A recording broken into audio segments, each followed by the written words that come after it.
Hi guys, welcome back to our Wix Harmony series. In this video, we are going to talk about how to reorder our menu items. Here's how you can do it. Click on your site menu element and on the action bar above, click on Manage Menu. This small window will appear.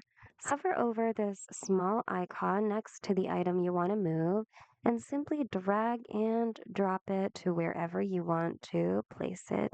So you can rearrange your elements that way. Simply repeat the process until you rearrange your items according to your preferred order.